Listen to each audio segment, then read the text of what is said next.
The whispers started the moment Willa Emerson stepped onto the dusty main street of Telluride, Colorado, with nothing but a worn carpet bag and the dress on her back. And by sundown, every respectable woman in town had declared her utterly without prospects.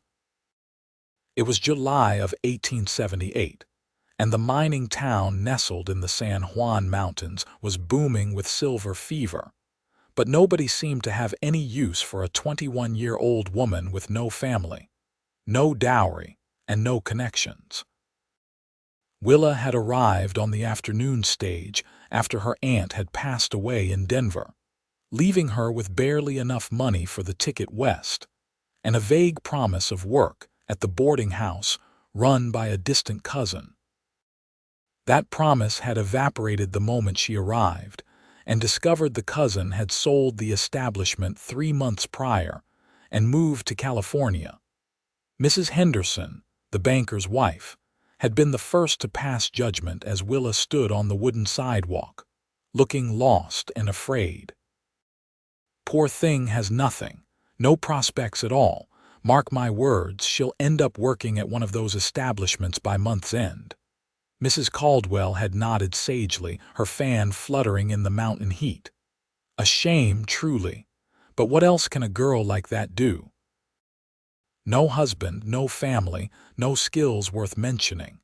She might as well be invisible. Willa had heard every word, and each one had landed like a stone in her chest. She knew they were right in their way.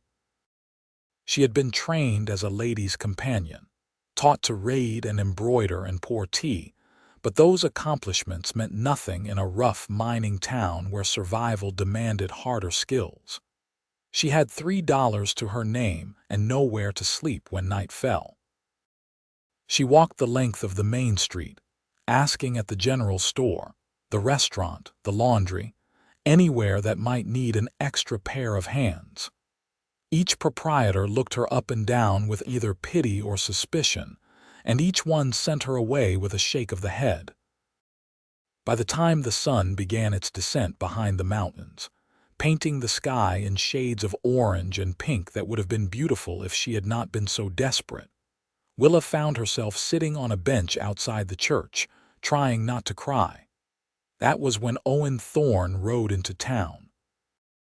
He was not the sort of man who went unnoticed.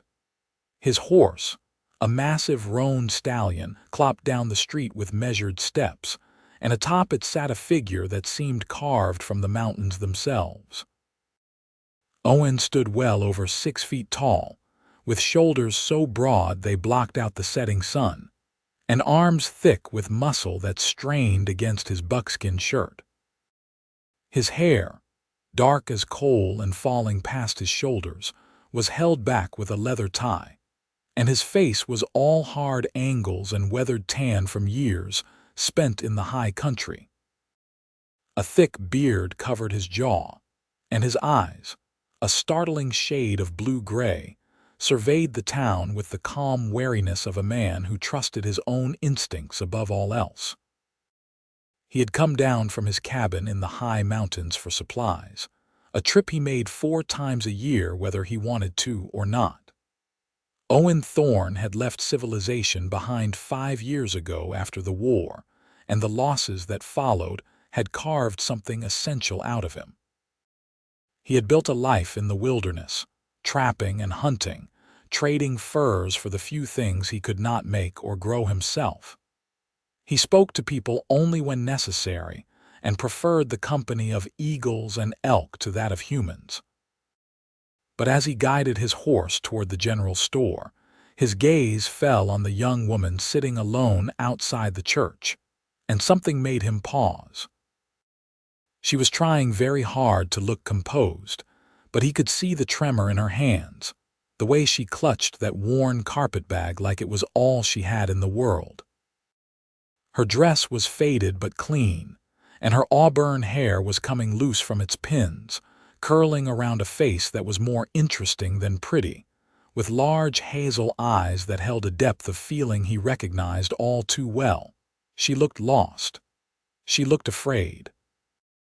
And something in Owen's chest, Something he had thought dead and buried stirred to life. He dismounted in one fluid motion, his boots hitting the packed earth with a solid thud. The few people still on the street gave him a wide berth, as they always did. Owen Thorne was known in these parts as a man who preferred solitude and did not suffer fools.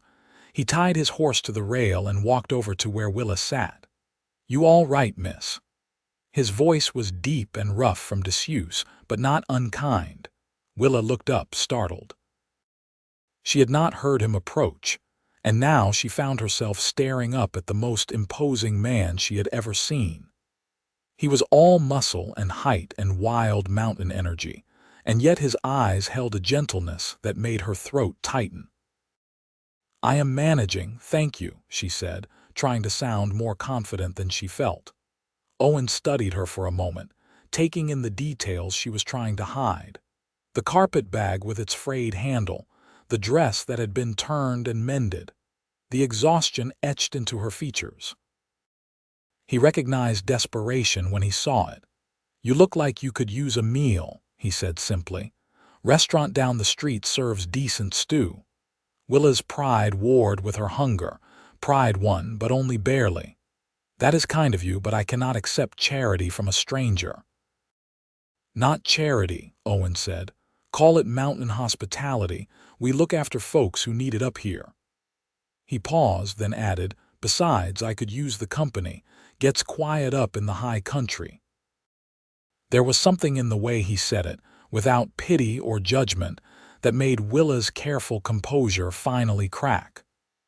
"I do not have anywhere to sleep tonight," she admitted, the words tumbling out before she could stop them. "I came here thinking I had a place, but it fell through, and no one will hire me, and I do not know what I am going to do." Owen nodded slowly. He had seen plenty of people hit hard times, especially in places like this where fortune could turn on the flip of a coin. But there was something about this woman that got under his skin. Maybe it was the way she held her chin up even as she admitted defeat. Maybe it was the intelligence in her eyes, the quick mind he could sense working behind them. Or maybe it was just that he was tired of being alone and had not realized it until this very moment. "Come on," he said, holding out his hand. "Let's get you fed first, then we'll figure out the rest." Willa looked at his hand, large and calloused and strong, and something told her she could trust this mountain man with the gentle eyes. She took it and let him pull her to her feet. The restaurant was nearly empty at this hour, and the owner, a grizzled prospector-turned-cook named Jack, raised his eyebrows when Owen walked in with a woman at his side. In all the years Owen had been coming to town, he had never been seen with anyone. "2 bowls of stew," Owen said, guiding Willa to a table in the corner. "And some bread if you have it." They sat across from each other, and Willa felt suddenly self-conscious under his steady gaze, but Owen was not looking at her with judgment or pity. He was looking at her with curiosity, as if she were a puzzle he wanted to understand. "Name's Owen Thorne," he said after a moment. "I have a cabin about 15 miles up in the mountains. Trap and hunt mostly. Come down for supplies when I need them." "Willa Emerson," she replied. "I came from Denver. My aunt passed, and I thought I had a cousin here who could help me, but she left town months ago. I have been trying to find work all day, but no one will hire me." "What kind of work you looking for?" Willa almost laughed at the question, but there was no humor in it. "Anything, honestly. I can read and write and do figures. I can sew and cook and clean. But apparently none of that matters here. They see a woman alone with no family and assume the worst." Owen's jaw tightened. He had heard the whispers too, had seen the way the town women looked at Willa with their noses in the air. It made his blood hot. "Their assumptions say more about them than you," he said quietly. The stew arrived, steaming and fragrant, and Willa realized she had not eaten since breakfast. She tried to eat slowly to maintain some dignity, but hunger won out. Owen pretended not to notice, focusing on his own meal and giving her space. When they had finished, Owen leaned back in his chair and studied her again. "I have a proposition for you," he said finally. "Not a proposal, mind you. Just an offer of work." Willa's heart began to beat faster. "What kind of work?" "My cabin's comfortable enough, but it could use a woman's touch. Cooking, mending, keeping things organized. I am good at surviving, but I never claimed to be good at making a place feel like a home. You could stay in the cabin, earn your keep, and have time to figure out what you want to do next. Winter's coming in a few months, and you will need somewhere safe to be when the snows hit." It was an unusual offer, and Willa knew it. A young woman living alone with a man in the mountains would be scandalous by any measure. But she looked at Owen Thorne, at his honest eyes and his steady presence, and she felt something she had not felt all day: hope. "Why would you do this for me?" she asked. "You do not know me." Owen was quiet for a long moment, searching for the right words. "I know what it is like to have nowhere to go," he said finally. "I know what it is like when the world decides you do not matter, and I know that everyone deserves a chance." He paused, then added, "Besides, I look at you and I do not see a woman with no prospects. I see someone smart and capable and brave enough to keep going even when everything's gone wrong. That is worth something." Willa felt tears prick at her eyes, but she blinked them back. "What would people say?" "I do not care what people say," Owen replied. "Never have. But if it matters to you, we can tell anyone who asks that you are my cousin or my housekeeper, or whatever else makes it respectable. Truth is, what happens up in those mountains is nobody's business but ours." It was a risk, Willa knew. But staying here was a risk too, and at least Owen's offer came with food and shelter and the chance to catch her breath. She looked into his eyes and made her decision. "All right," she said. "I accept your offer." Owen nodded, and for the first time since she had met him, she saw the ghost of a smile cross his features. "Good. We will leave first thing tomorrow morning. I will pay for a room for you at the hotel tonight." "I cannot let you do that," Willa protested, but Owen was already standing. "You will need to be rested for the ride up. Mountain trails are not easy and we have a long way to go." He pulled some coins from his pocket and placed them on the table for the meal, then added more for the hotel. "Besides, you are working for me now. Consider it an advance on your wages." They walked to the hotel together and Owen arranged for a room. As Willa took the key, she turned to him. "Thank you," she said softly. "You have no idea what this means to me." Owen looked down at her and something shifted in his chest. "Get some rest," he said gruffly. "I will be here at dawn with a horse for you." Willa watched him walk away, his long strides carrying him back toward the livery stable where his roan waited. She climbed the stairs to her room, feeling as if her entire life had just changed direction. She had no idea how right she was. The next morning dawned clear and cool, the mountain air crisp with the promise of autumn to come. Willa had slept better than she expected, exhaustion finally claiming her, and she woke feeling both nervous and oddly excited about what lay ahead. She washed in the basin provided, braided her hair tightly, and put on the most practical dress she owned, a dark blue calico that would not show dirt easily. Owen was waiting outside the hotel when she came down, holding the reins of 2 horses. His own massive roan and a smaller, gentler-looking mare with kind eyes. He had clearly been to the general store already because there were bulging saddlebags on both animals. "Morning," he said, touching the brim of his hat. "This is Bella. She is steady and sure-footed. She will take good care of you." Willa approached the mare carefully and stroked her nose. "Good morning, Bella," she murmured, and the horse whickered softly in response.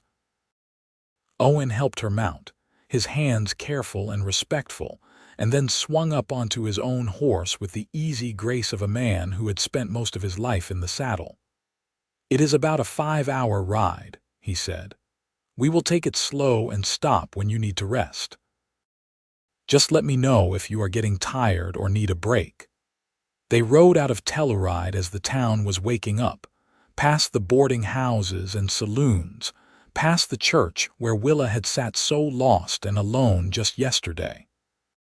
A few early risers watched them go, and Willa knew the gossip would start before they were even out of sight.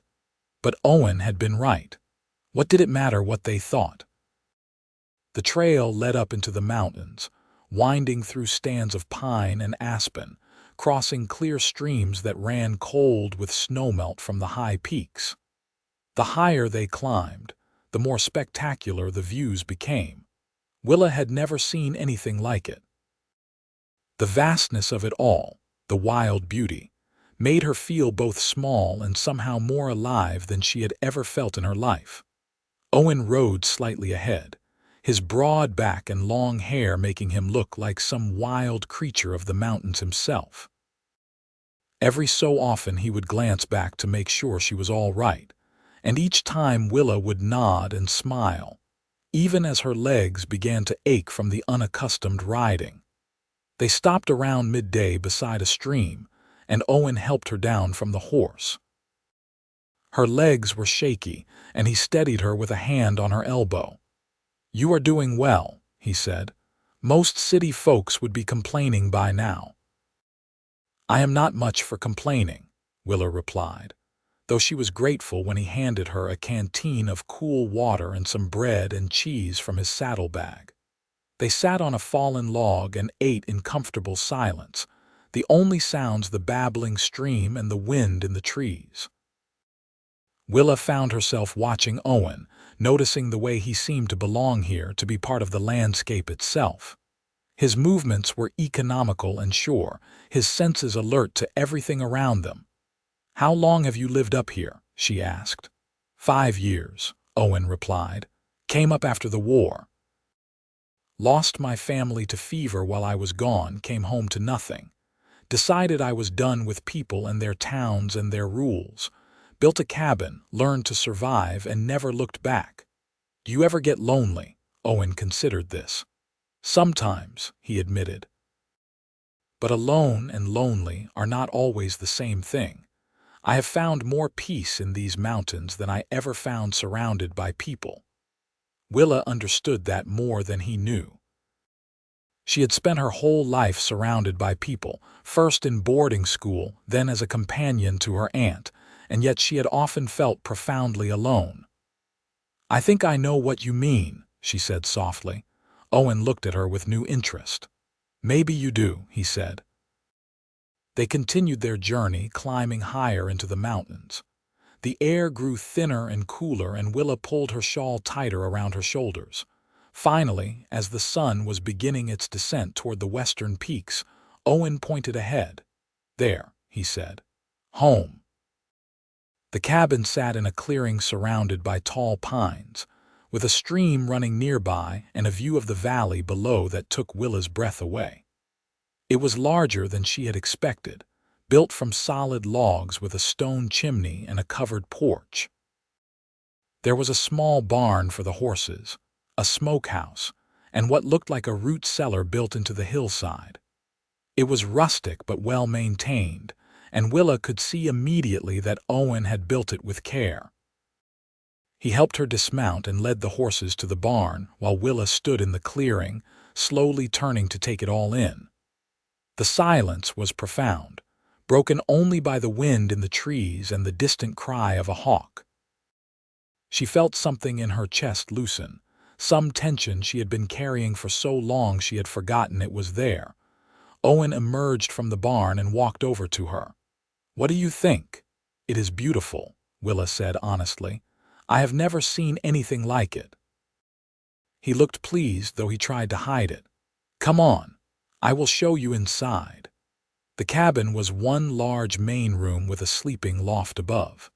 There was a stone fireplace that dominated one wall, a sturdy table with benches, a rocking chair, and a bed in the corner.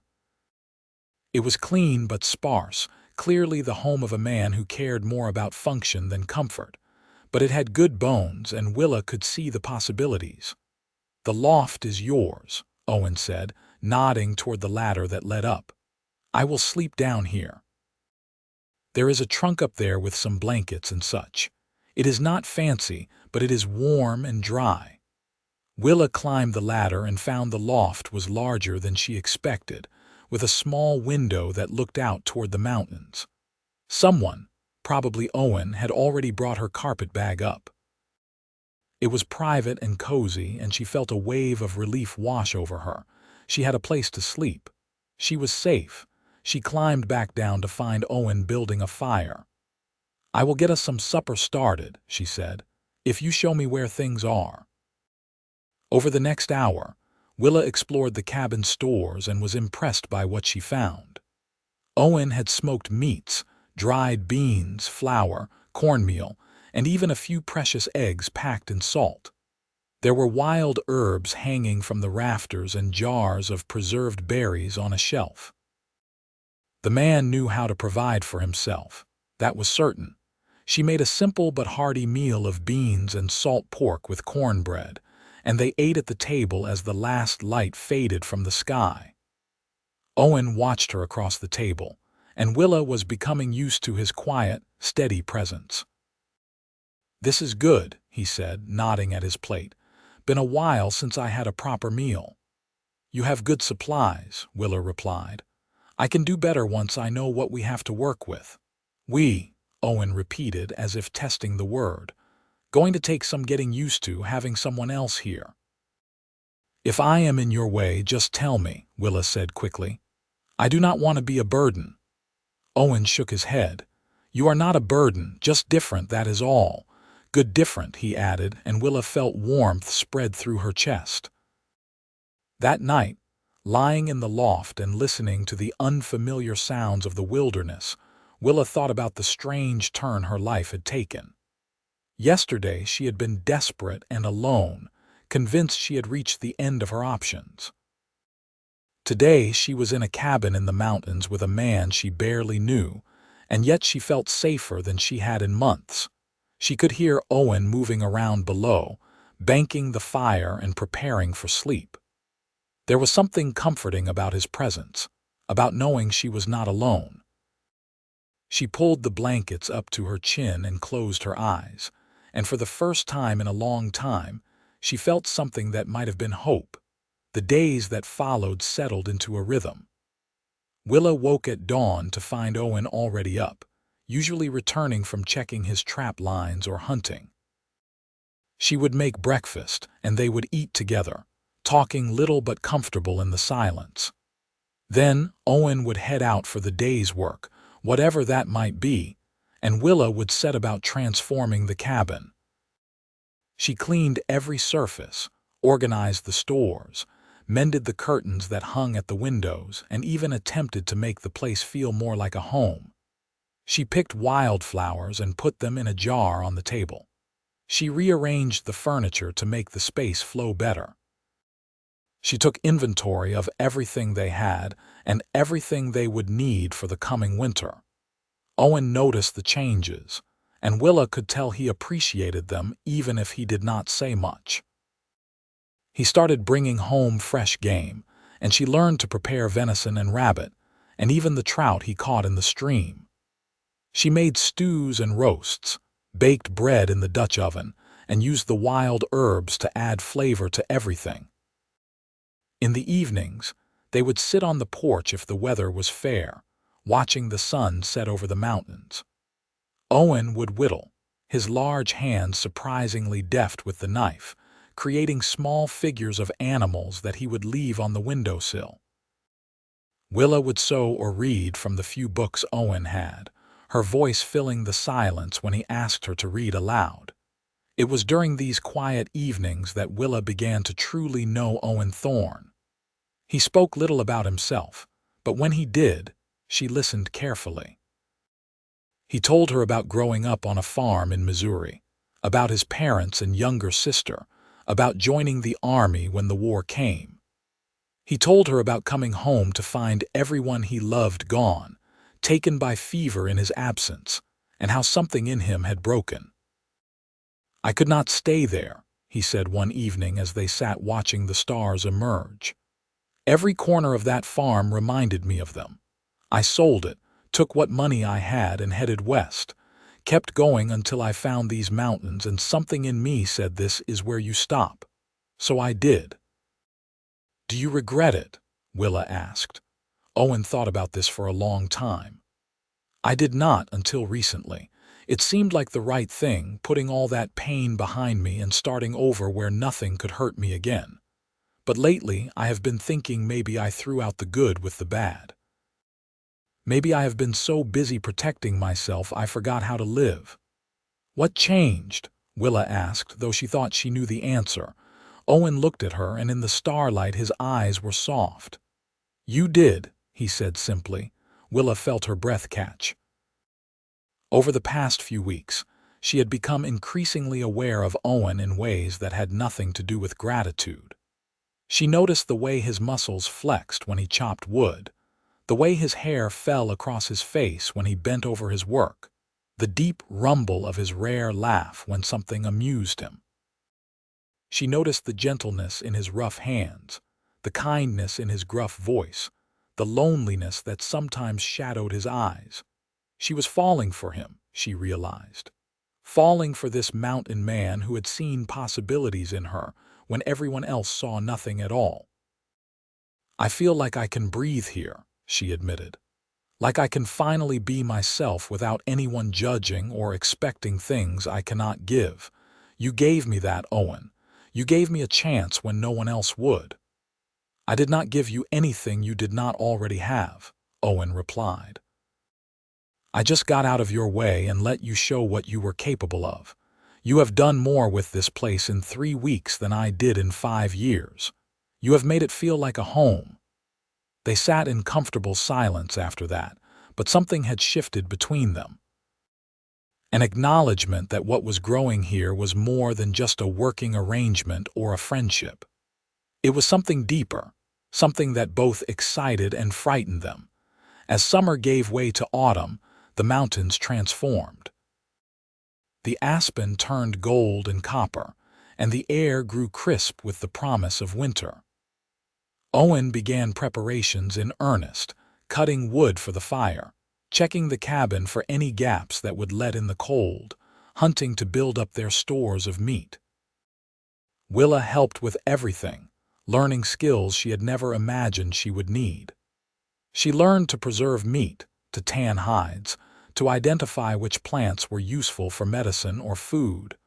Owen was a patient teacher, and he seemed to take quiet pleasure in showing her these things. He never made her feel foolish for not knowing, and he was generous with his praise when she learned something new. Willa found herself eager for these lessons, not just because they were practical, but because they meant time spent close to Owen, working side by side. One afternoon in early October, they were down by the stream, and Owen was teaching Willa how to fish. He stood behind her, his arms around her as he showed her how to cast the line, and Willa was acutely aware of his presence. The solid warmth of his chest against her back, the strength of his arms, the way his breath stirred her hair. Her heart was pounding so hard she was sure he could feel it. "Gently," he murmured, his voice low and close to her ear. "Let the line fly out smooth. There, just like that. You are a natural."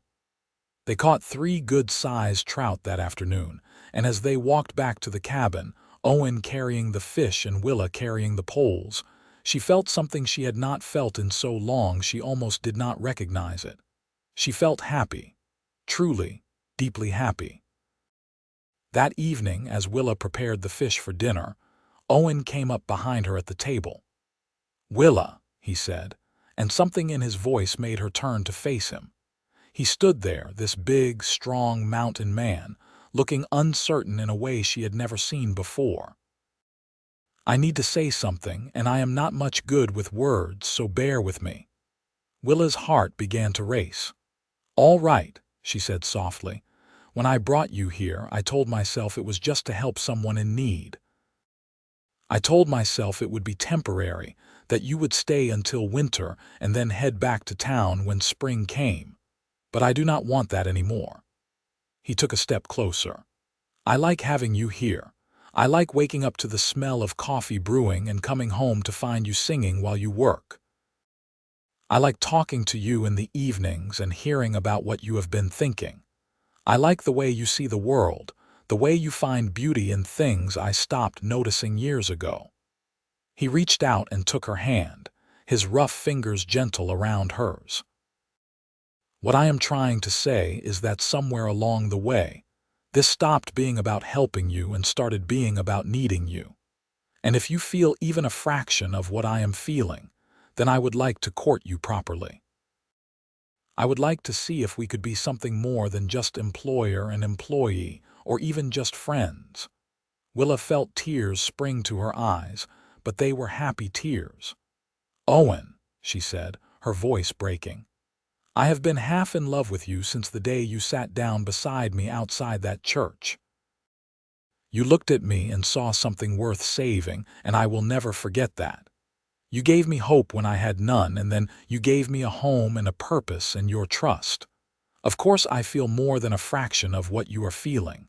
I feel all of it." Owen's face broke into the widest smile she had ever seen from him, and he pulled her into his arms. Willa wrapped her arms around his solid waist and pressed her face against his chest, feeling his heart pounding beneath her cheek. They stood like that for a long moment, holding each other, and Willa thought she had never felt so safe or so cherished in her entire life. When Owen finally pulled back, he cupped her face in his hands and looked down at her with such tenderness it made her breath catch. "I am going to kiss you now, if that is all right," he said, and Willa nodded, unable to speak. His lips met hers, gentle at first, almost tentative, and then with growing confidence and passion. Willa rose on her toes, her hands fisting in his shirt, and kissed him back with all the emotion she had been holding inside. It was a perfect kiss, sweet and deep and full of promise. When they finally broke apart, both breathing hard, Owen rested his forehead against hers. "I have wanted to do that for weeks," he admitted. "So have I," Willa replied, and they both laughed, giddy with relief and joy. From that day forward, everything changed and yet nothing did. They still worked together, still fell into their comfortable rhythms, but now there were stolen kisses while cooking dinner, gentle touches as they passed each other during the day, long moments of just sitting close on the porch, hands intertwined.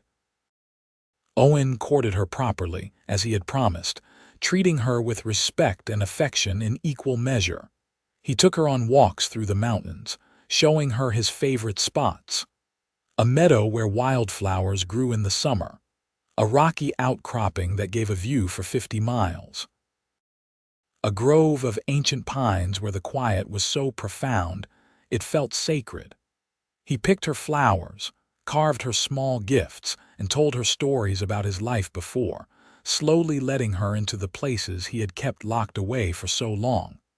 Willa bloomed under his attention. She laughed more, sang more, opened up about her own past, and the loneliness that had followed her like a shadow. She told him about losing her parents young, about growing up in boarding school, about her years as a companion to her difficult aunt. She told him about feeling invisible, like she was just a shadow in other people's lives, never quite belonging anywhere. "You belong here," Owen told her one evening as they sat by the fire. "With me. You are not invisible, Willa. You are the brightest thing in my world." The first snow came in late November, and Owen had been right to prepare so thoroughly. The flakes began falling one afternoon, light at first and then heavy, until the world outside the cabin was a swirling white wilderness. But inside, the cabin was warm and cozy, the fire crackling merrily, and Willa and Owen were content. They spent those winter days in a cocoon of domestic happiness. Willa cooked and baked, filling the cabin with wonderful smells. She made stews that simmered for hours, bread that rose golden and perfect, and even attempted pies with the dried apples and berries they had stored.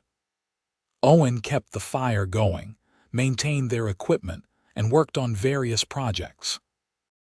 He was making a rocking chair for Willa, though he pretended it was just something to pass the time. The evenings were the best. They would sit close by the fire, sometimes talking, sometimes in comfortable silence. Owen would read aloud from the books, his deep voice making even simple stories come alive. Willa would rest against his shoulder, feeling the rumble of his voice through his chest, utterly content. Sometimes they would just hold each other, watching the flames dance, and Willa would think about how impossible this happiness would have seemed just a few months ago. On Christmas Eve, Owen surprised her. She woke that morning to find he had fashioned a small tree from pine branches, decorating it with carved ornaments and ribbons made from scraps of leather. Beneath it was a package wrapped in brown paper. "Owen," she breathed, coming down from the loft. "This is beautiful." "Open your present," he said, looking pleased with himself.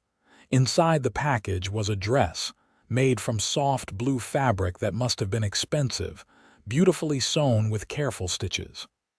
"When did you make this?" she asked, tears in her eyes. "Been working on it in the evenings while you were asleep," Owen admitted. "I am not much of a seamstress, but I wanted you to have something nice, something that was just yours." Willa threw her arms around his neck. "It is perfect, thank you." She pulled back and bit her lip.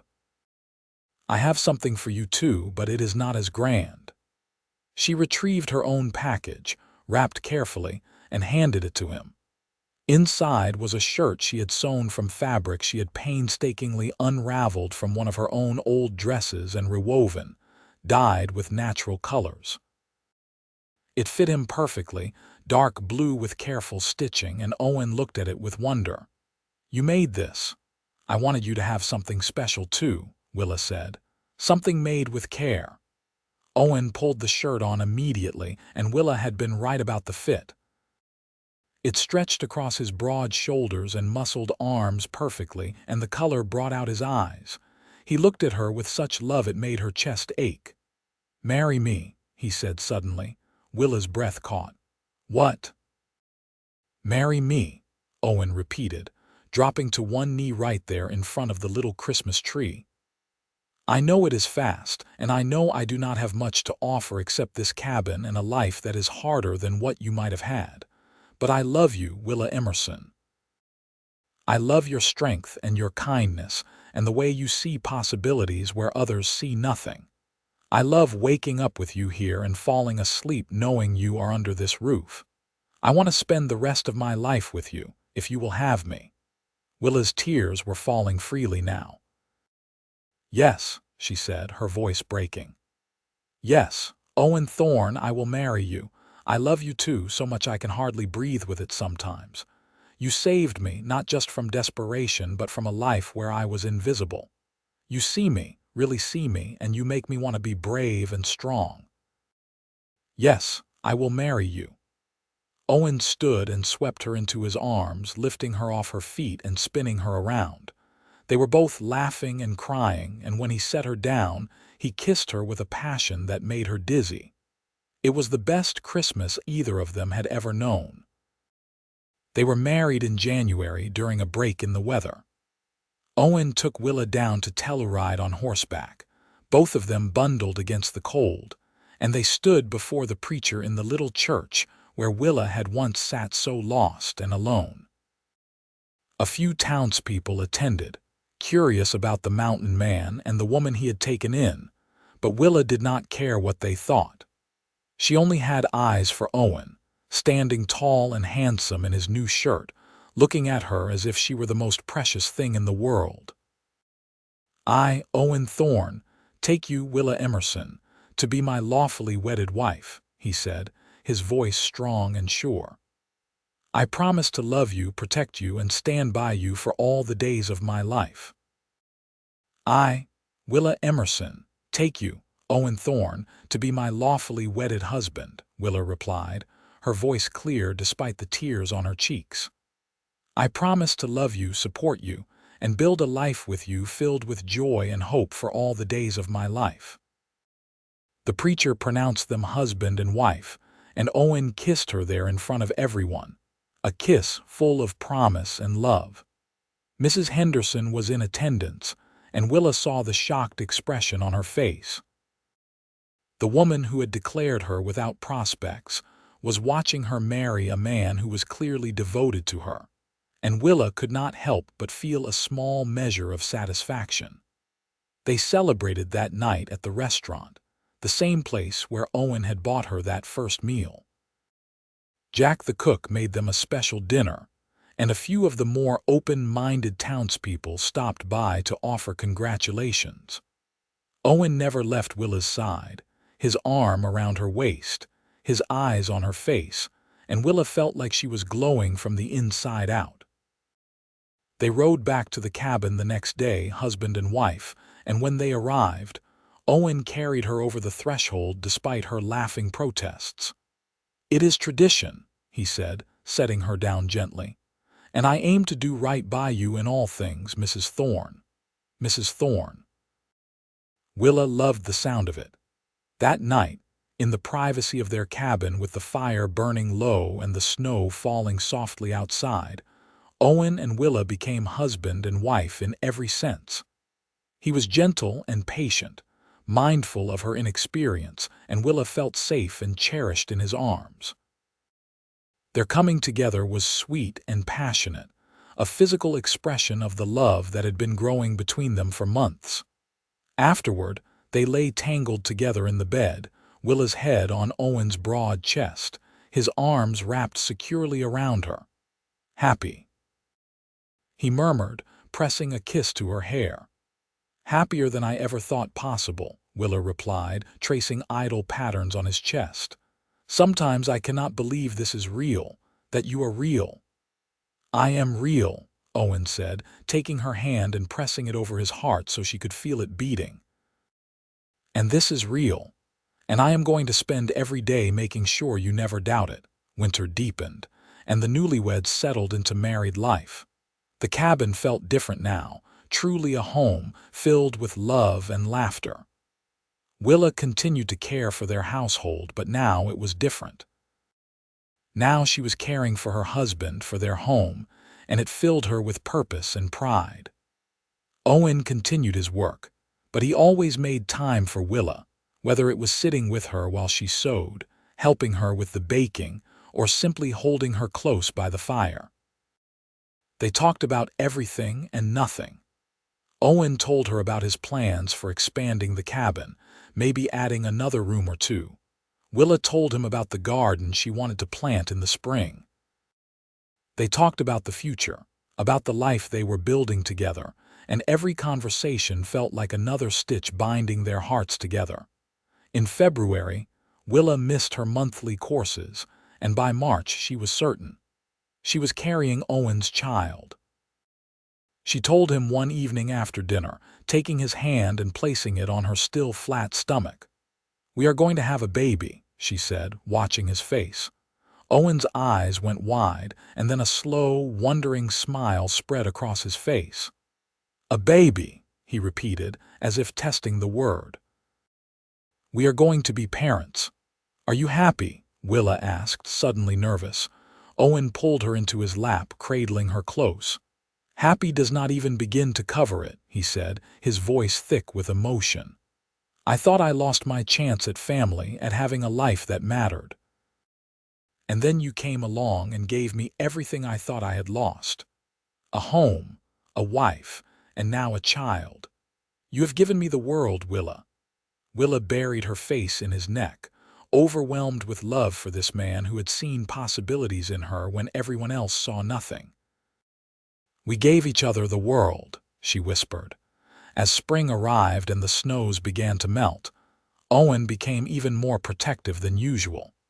He would not let Willa do any heavy work, insisted she rest frequently, and worried over every little thing. Willa found it endearing, even when it was a bit excessive. "I am not made of glass," she would tell him with a laugh when he tried to carry her over a puddle or refused to let her lift a pot. "You are carrying precious cargo," Owen would reply, his hand going to her stomach, which was just beginning to show a gentle curve. "I am not taking any chances." They prepared the cabin for the baby's arrival. Owen built a beautiful cradle from smooth pine, carving little animals into the sides. Willa sewed tiny gowns and blankets, her heart swelling with love for the child she had not yet met. They talked about names, debated whether it would be a boy or girl, and dreamed about the future. In late summer, Willa went into labor.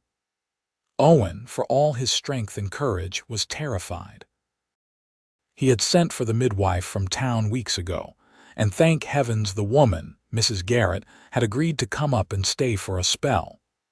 But even with her there, even with her calm efficiency and gentle encouragement to Willa, Owen felt helpless. He paced outside the cabin while Willa labored, occasionally allowed in to hold her hand and offer what comfort he could. He had faced down bears and mountain lions, had survived war and loss and years of solitude, but nothing had ever frightened him like the sounds of his wife in pain. Finally, after hours that felt like days, he heard it. The thin, angry wail of a newborn. Mrs. Garrett opened the door, smiling. "You have a son, Mr. Thorne, and your wife is doing just fine." Owen rushed inside to find Willa exhausted but glowing, holding a tiny bundle wrapped in a blanket she had made herself. The baby was red-faced and squalling, with a tuft of dark hair and tiny, perfect features. "Owen," Willa said, her voice tired but filled with joy. "Come meet your son." Owen approached slowly, almost reverently, and looked down at the child in his wife's arms. Something in his chest cracked wide open, some last piece of wall he had been holding onto crumbling to dust. This was his son, his family, his future. "He is perfect," Owen whispered, reaching out to touch the baby's tiny hand. Immediately, the infant grasped his finger with surprising strength, and Owen felt tears stream down his face. "He is absolutely perfect." They named him Samuel Owen Thorne after Owen's father. Little Samuel was a healthy, strong baby with a good set of lungs and his father's appetite. Willa took to motherhood with the same grace she brought to everything else, and Owen was a devoted father, spending hours just watching his son sleep, marveling at the miracle of him. The town gossips who had once declared Willa a woman with no prospects were forced to eat their words. When Owen brought his family down to Telluride that fall for supplies, they could not help but see the truth. Willa glowed with health and happiness. Little Samuel was thriving, and Owen looked at his wife and child with such obvious love and pride that even the hardest hearts softened. Mrs. Henderson actually approached them outside the general store. "Mrs. Thorne," she said stiffly, "I wanted to say that I am glad things worked out for you." It was not quite an apology, but it was as close as the woman would come. Willa, gracious as always, simply nodded. "Thank you, Mrs. Henderson. I am very blessed." As they rode back to the cabin, Samuel sleeping in a sling against Willa's chest, Owen reached over and took her hand. "I love you," he said simply. "More every day." "I love you too," Willa replied, squeezing his hand. "You gave me a life I never dreamed was possible." The years passed in a blur of happiness. Samuel grew into a sturdy, bright-eyed boy who loved the mountains as much as his father. 2 years after Samuel, Willa gave birth to a daughter, Lily, with her mother's auburn hair and her father's blue-gray eyes. And 2 years after that, another son arrived, Thomas, who was quiet and thoughtful from the start. Owen expanded the cabin to accommodate their growing family, adding 2 more rooms and a larger porch. Willa created a home filled with love and laughter, with good food and warm blankets, and the kind of security that comes from knowing you are cherished. The children grew up wild and free, learning to ride and hunt and fish, but also to read and write and think. Because Willa insisted on education even in the wilderness. On their 10th anniversary, Owen and Willa stood on the porch of their cabin, watching their 3 children play in the clearing. Samuel, now 8, was teaching 6-year-old Lily how to skip stones in the stream, while 4-year-old Thomas watched with serious concentration. "You ever think about that day in Telluride?" Owen asked, his arm around Willa's waist. "When I found you sitting outside the church?" "Sometimes," Willa admitted, leaning into his strength. "It feels like a lifetime ago, like that was a different person." "It was, in a way," Owen said. "We are both different now, better." Willa looked up at her husband, this mountain man who had seen endless possibilities in her eyes when everyone else saw nothing. His hair was streaked with silver now, and there were lines around his eyes from squinting into the sun and smiling at his family. But he was still strong, still protective, still the man who had saved her in every way a person could be saved. "You know what I think?" she said softly. "What?" "I think we saved each other." Owen smiled and pulled her close, pressing a kiss to her temple. "I think you are right."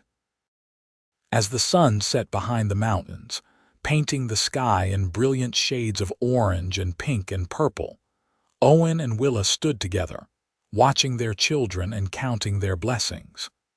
They had built a life together from nothing, had created a family and a home filled with love and hope.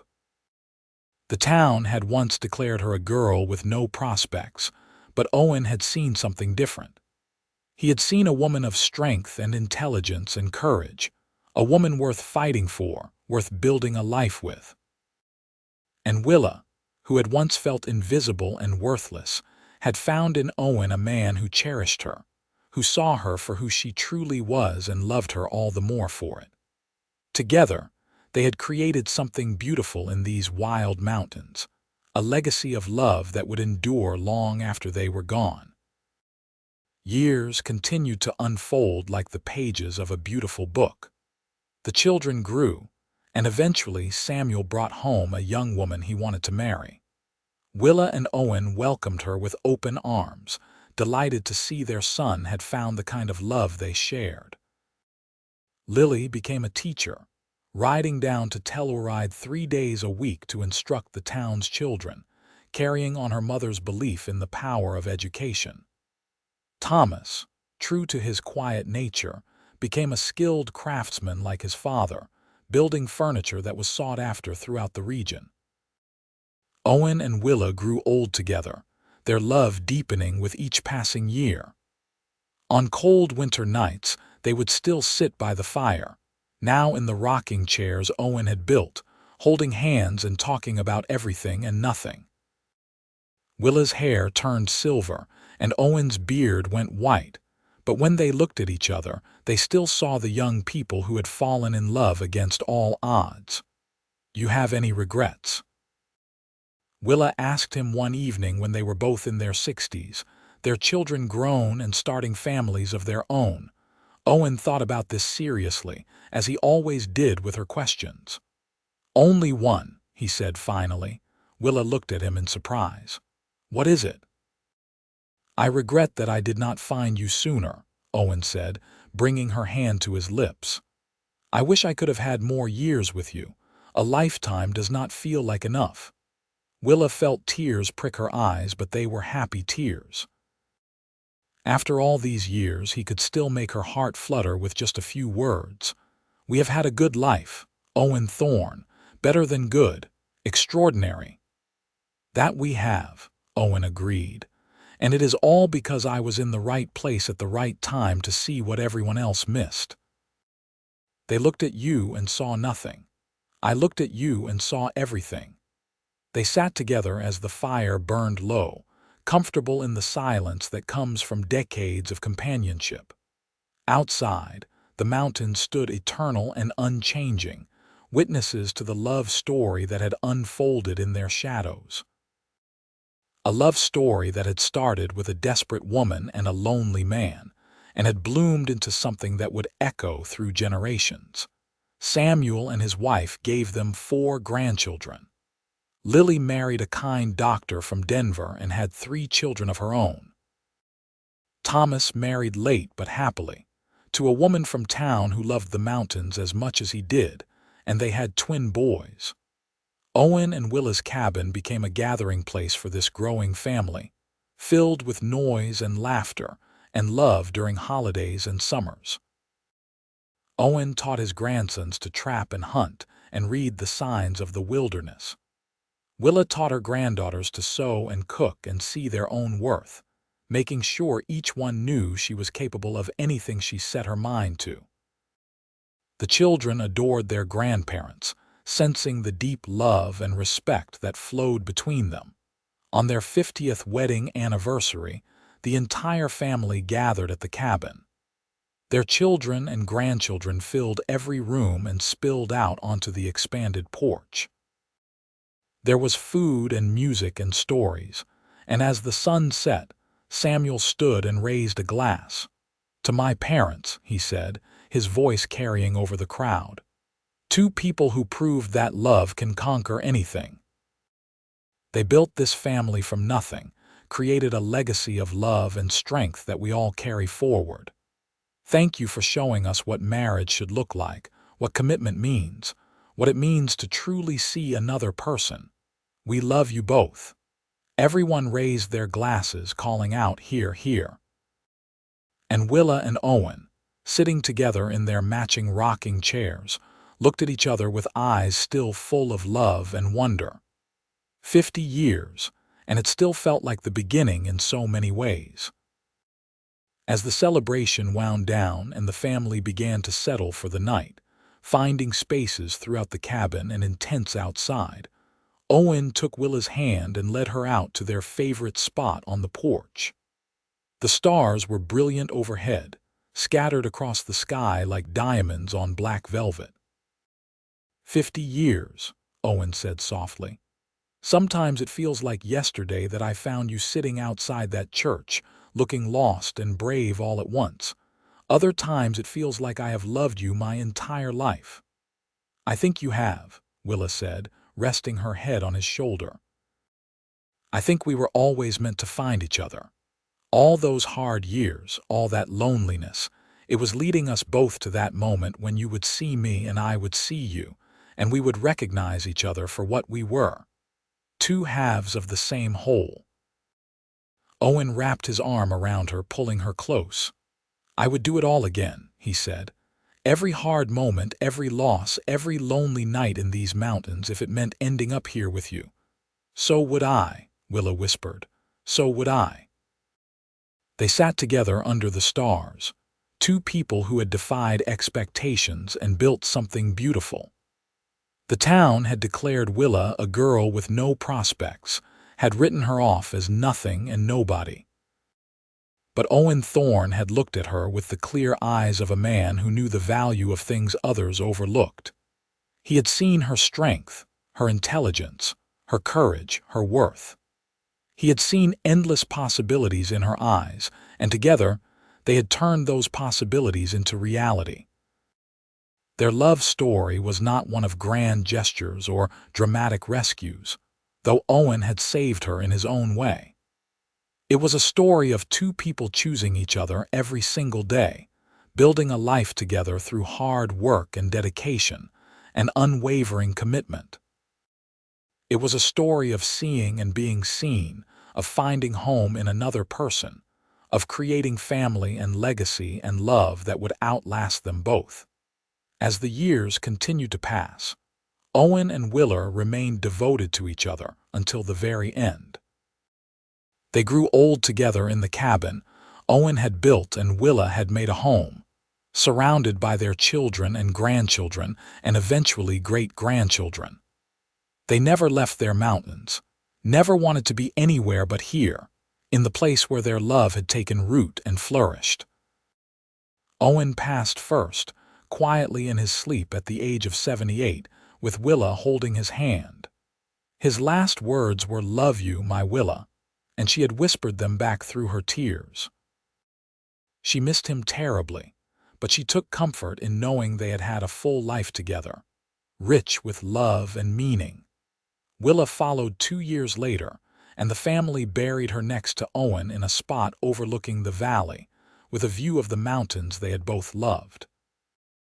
The headstones were simple, but the words told their story. Owen Thorne, beloved husband, father, grandfather, he saw possibilities where others saw nothing. Willa Emerson Thorne, beloved wife, mother, grandmother, she proved them all wrong.